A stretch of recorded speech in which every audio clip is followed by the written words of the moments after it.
out. Hey, everybody. Welcome back to another episode of the HomeRecordingMadeEasy.com podcast. I'm your host, David Vignola. This is episode number 45, and this week is part 2 of the frequently asked questions that I get asked about having a career, starting a career, being successful in a career in the music industry.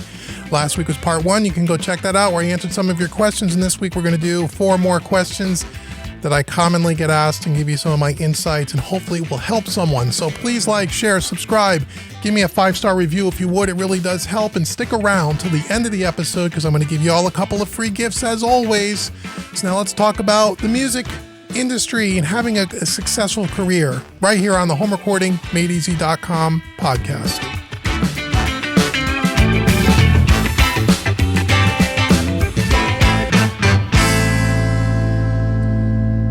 Well, welcome back everyone to another episode here at the HomeRecordingMadeEasy.com podcast. We are up to episode number 45, and this week is part 2 of a 2-part series on frequently asked questions that I get asked about having a career in the music industry or starting a career in the music industry, or how do I become successful in the music industry, and things around that kind of topic. So that's what we're going to do. So if you haven't listened to part 1 yet, go check out part 1. That was last week's episode number 44.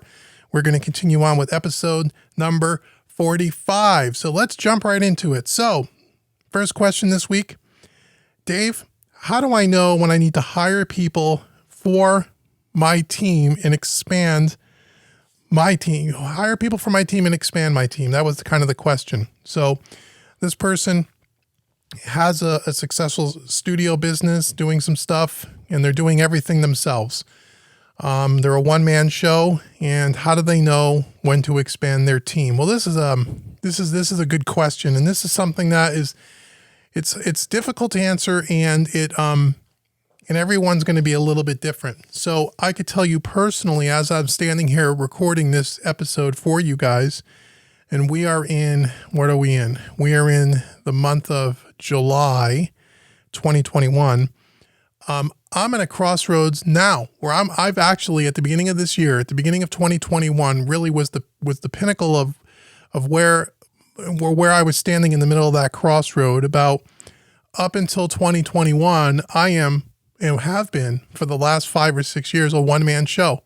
I do everything here, everything from all the videos to all the editing to the podcast, obviously, to all the training videos, all the client work. I answer all the emails, answer all the YouTube comments, do all the social media stuff, do all the, accounting and financial end of it, businessy stuff that has nothing to do with music. I do it all and have done it all.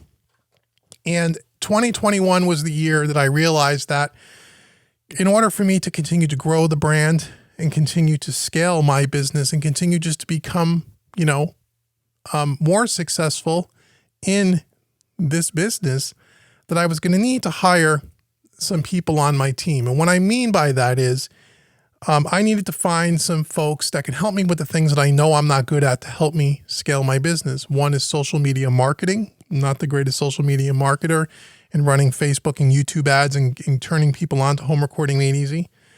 And also working with a coach or, a set of coaches on how do I expand the online education market.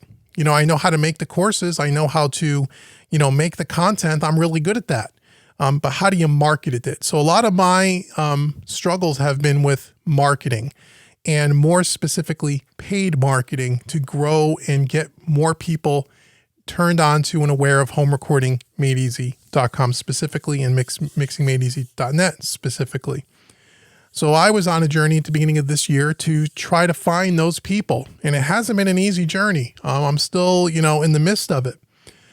So how did I know when I needed to start hiring someone? Well, when you get to the point where you just can't keep up and you can't do it all, or when you get to the point where you've taken it as far as you can take it based on your knowledge and skill sets. And then what the next step is you have to find people that are experts in the things that you are not good at, or have no desire to be good at, or just simply don't have time to learn. And that's how you kind of know. And you also have to take a look at your income. You got to take a look at your finances and your business expenses. And some of this ties into what we talked about last week when one of the questions were, should I move my studio into a commercial space to be successful? Can I be successful in a home studio? And one of the things I talked about when answering that question is expenses. And having a commercial space may be great for a lot of reasons, but it also costs a lot of money. And unless you're bringing in enough money to cover that cost, it could be a bad idea. Also, if you move to a commercial facility, you're spending a lot of money that you could be spending on other things to help you grow your business and hire the people that you need to hire that can do the things that you're not good at.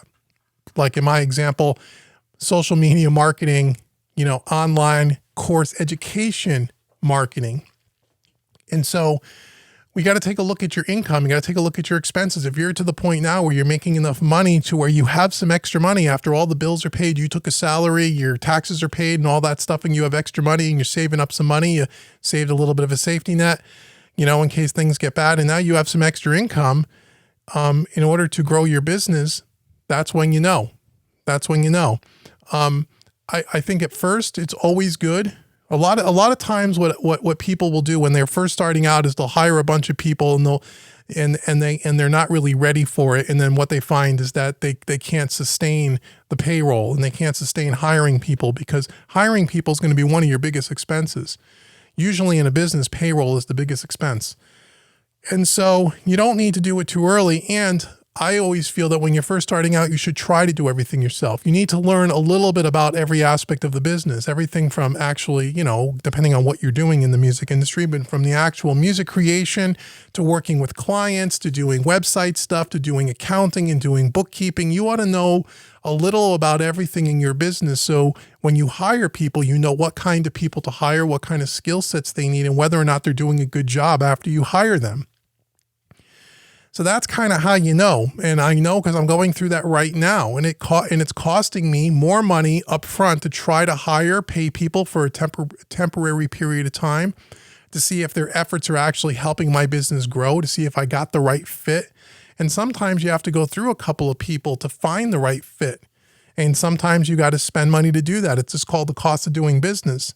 And as I said, I'm in the middle of that right now. I've been fortunate enough to find a really good team that's helping me with the online course, online course education marketing. And it's been very successful. And without their help, I wouldn't have been able to grow as much as I did just in the first 7 months of this year, 2021.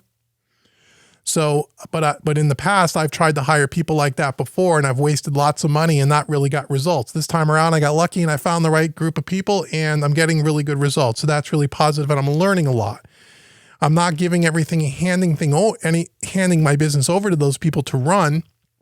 I'm getting coaching and advice on how to do some of these things, and I'm still doing a lot of the legwork myself because I need to learn it well enough to be able to offload it or to delegate it to someone else. I've also just hired a Facebook marketing agency to help me with Facebook ads. Some of you may be saying, yeah, I've seen your Facebook ads on my Facebook feed. Well, that's why.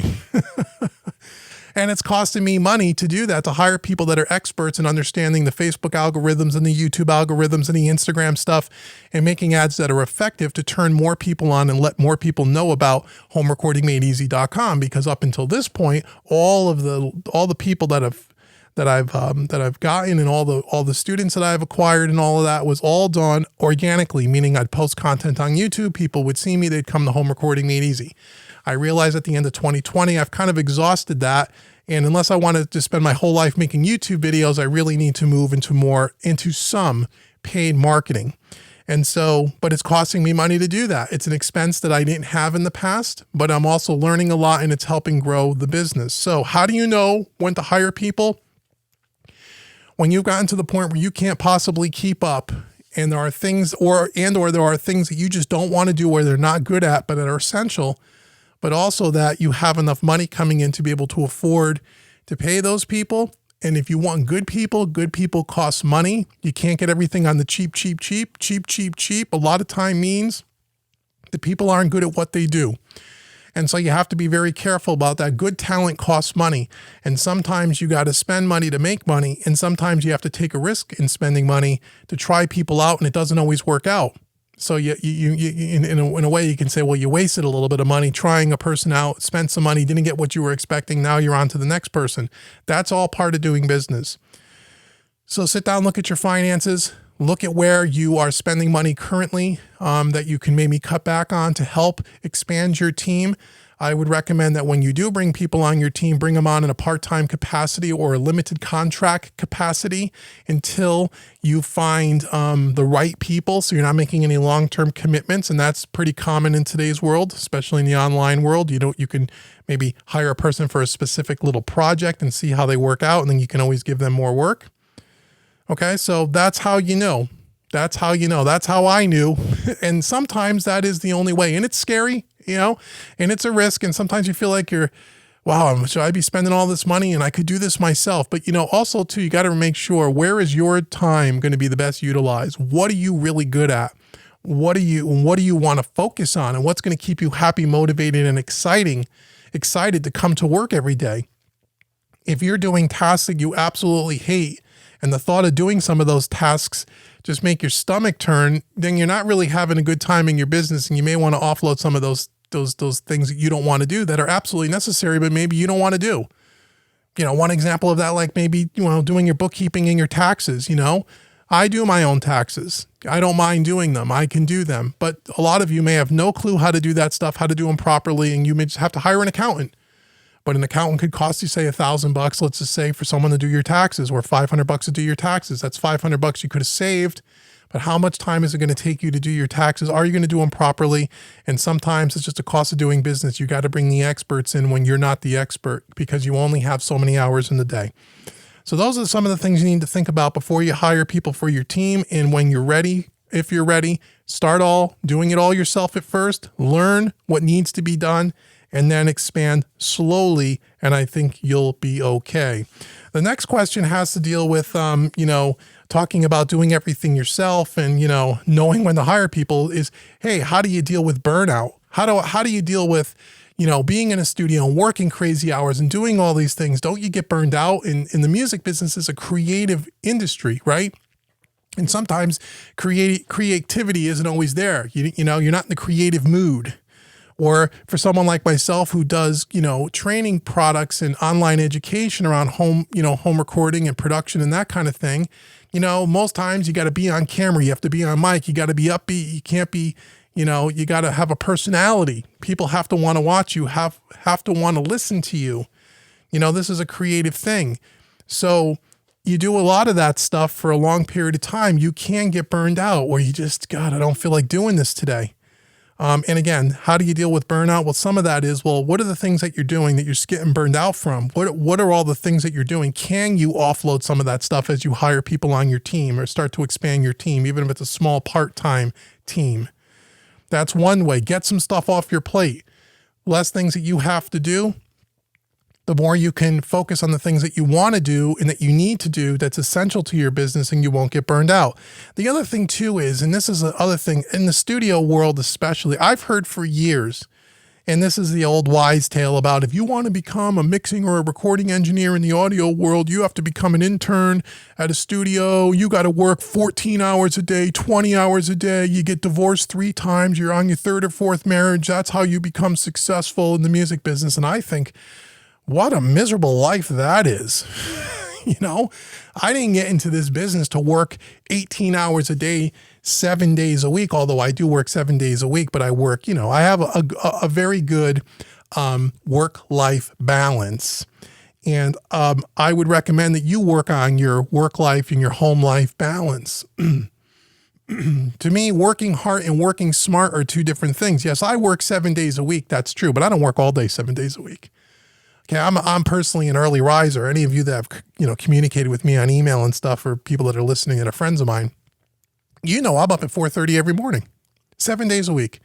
It's just the way my body is, because I'm just used to getting up that early from the days when I used to work in corporate America. I'm up at 4:30 in front of my computer in my office, drinking my coffee, answering emails, publishing stuff on the website, doing all my administrative stuff, all my financial stuff, anything I need to do before anyone in my house ever gets out of bed.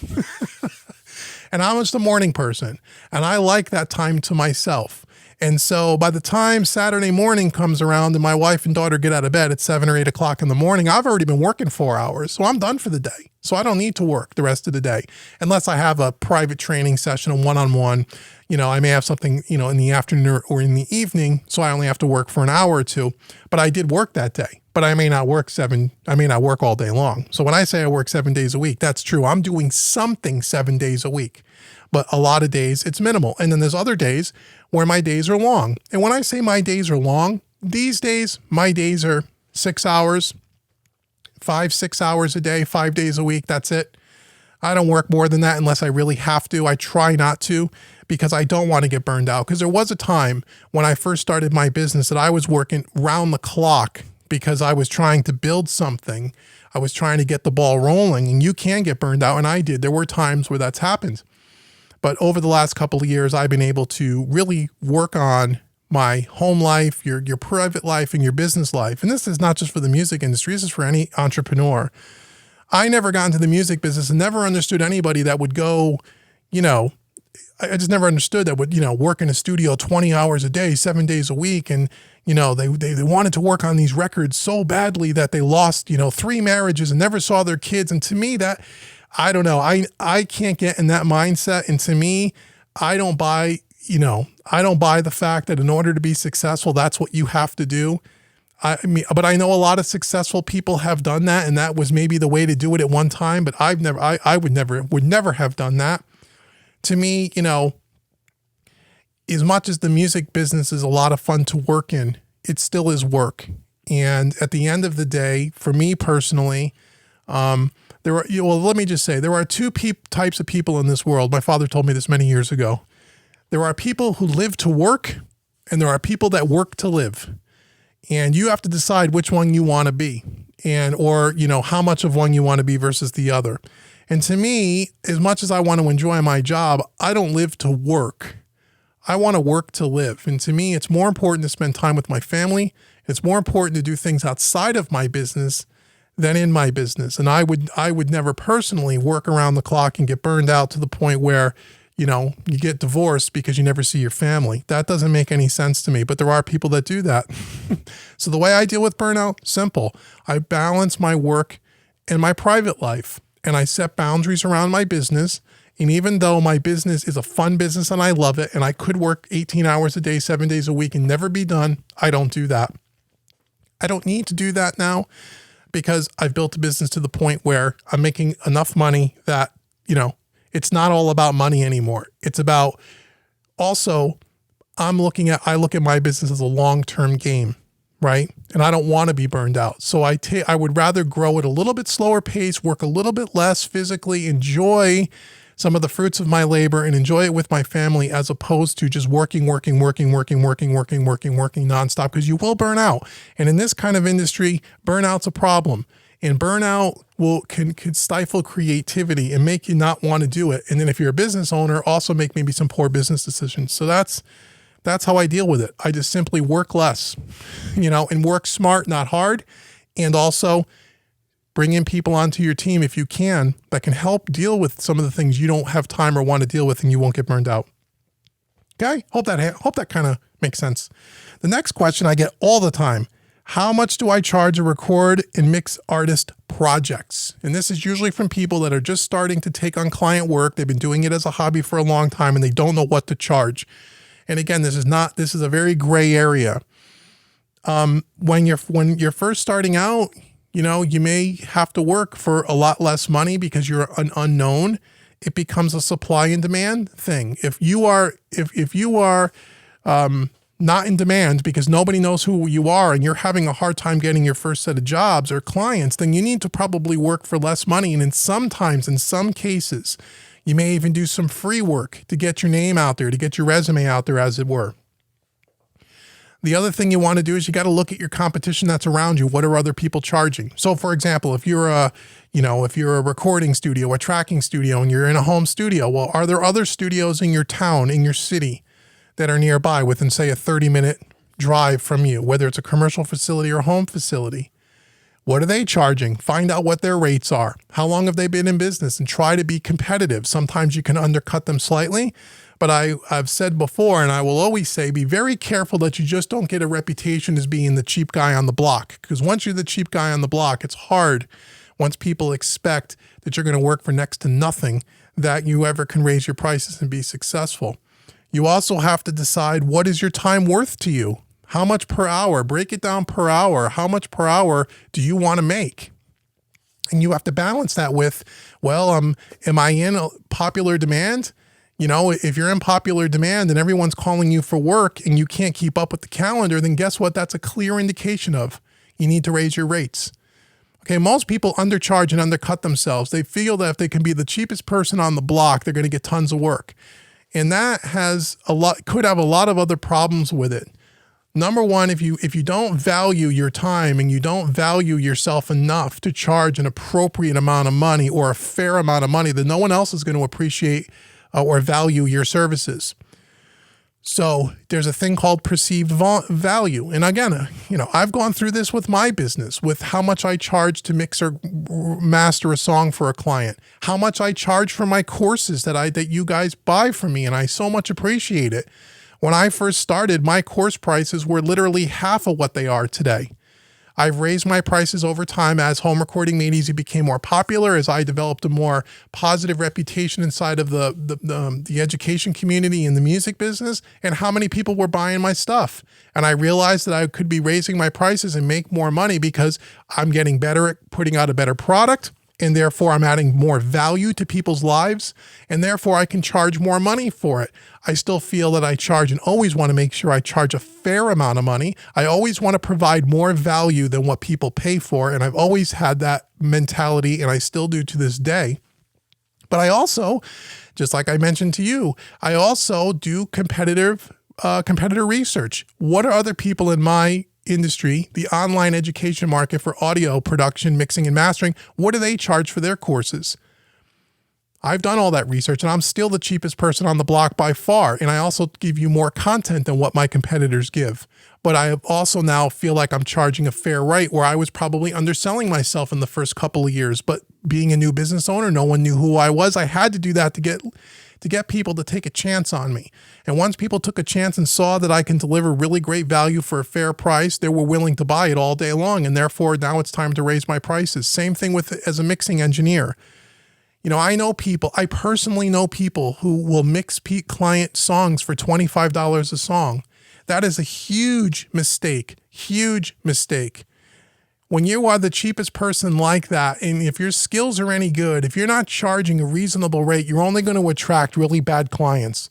Really good clients and good customers are people who value your service and that will pay you a fair rate.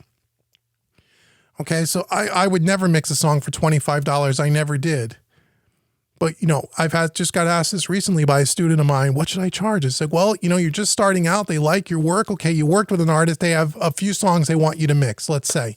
And the first song, maybe you're doing it a little cheaper. Maybe you're doing the first song for, $150, whatever. Let's use that as an example. And they really like your work and they were really happy and they want to do more work with you. Well, then you can work out a deal with them. Maybe at the beginning of the project, you say, hey, look, I know you're taking a chance on me. This is the first song we're going to work on together. It's a 3-song project. I'll do the first one at a cheaper rate. And if you really like the work, then song 2 and song 3, I have to raise my rate to whatever it is, right? You can work out all kinds of deals when you're new to get yourself some work. And then once you become a name in your local area and you become in demand, and now you have more people contacting you about work, more work than you can really fit onto your calendar, well, then that means you need to raise your rates. And so, again, where do you start? You start by doing the research in your local area and your competitors, depending on what you're doing. What are they charging? Undercut them a little bit. Balance that number with what do you feel like your time is worth? And kind of come up with a number. You can always change it. Don't be the cheapest person on the block by a lot. And in other words, don't undercut yourself to where you're the basement bargain prices. But also don't overshoot the moon and be so expensive that no one's willing to hire you. You have to find that balance. And then you charge appropriately. And if you do really good work and if you over deliver and give them more value than what they paid for, they will come back regardless of price. And that's what I found. And that's always been my thing. My little tagline has always been, I'm going to give you twice as much content and twice as much value than what you paid for, and I'm going to be cheaper than my competition. And I've always stuck to that. And I probably could charge more for my services, and I have. As I said, I've raised my prices over the years, and I could probably raise them more. But I always have that balancing act to where I want to give you guys great value at a reasonable price, but I still need to make a living, right? I'm not shy about that, right? I need to make a living. I'm not here working for free, but I'm going to give you more than what you paid for. And you can strike that balance. You just have to, you have to test the waters a little bit. So that would be my advice to you on how to know what to charge. It's really, you just have to experiment with it, do your research, be fair, and if you do great quality work and you over-deliver, you won't have any problems at all. Trust me. Okay? And then the last question for this week, I did a whole podcast episode on this, so I want you to go check it out, but I'll give you a couple of thoughts on it again here. And because I get this question all the time, what are my thoughts about audio schools, and do you need or should you go to audio school in order to be successful in this business? And in that podcast episode, I'll tell you that the overall answer is no, you don't need audio school. It really, again, depends on what you want to do, what you're looking to do. Audio school won't hurt you, but audio schools can be expensive, and audio school doesn't guarantee you're going to get a job. But audio schools are also great in that you can network and you can connect and develop some really great relationships. Whether you're going to go to audio school physically at a campus or whether you're just going to do all your online education, there's a difference there. But you're going to meet people that way, and that could be helpful.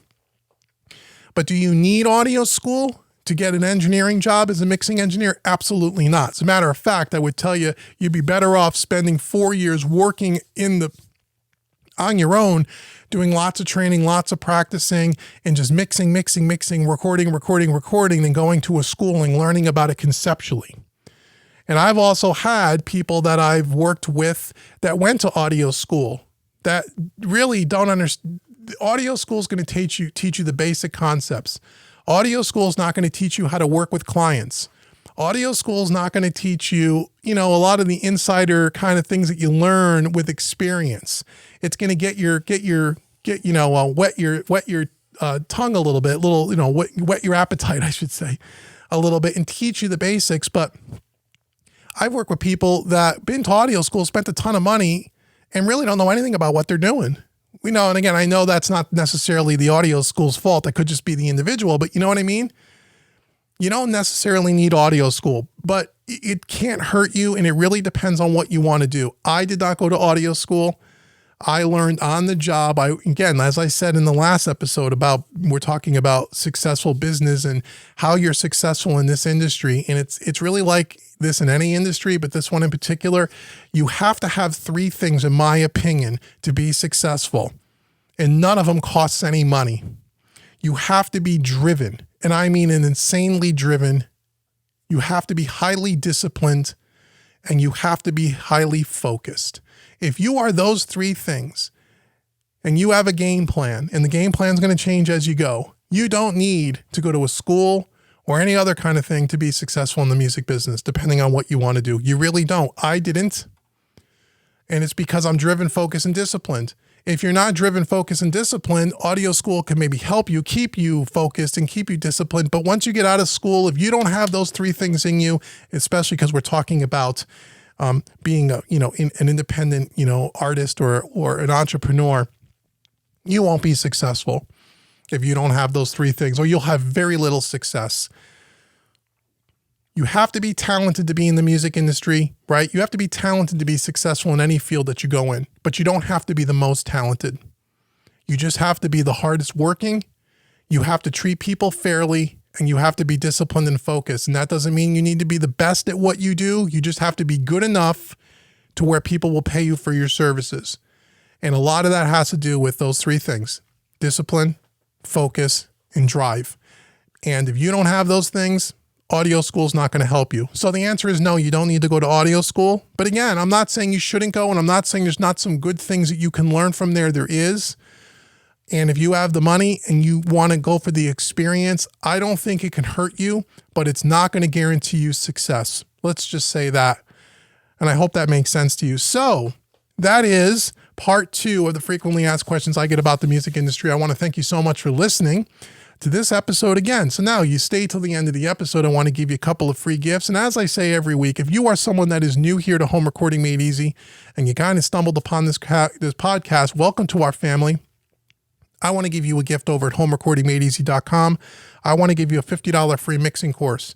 It's right on the homepage, homerecordingmadeeasy.com. Links will be in the show notes below. Get yourself your free mixing course today.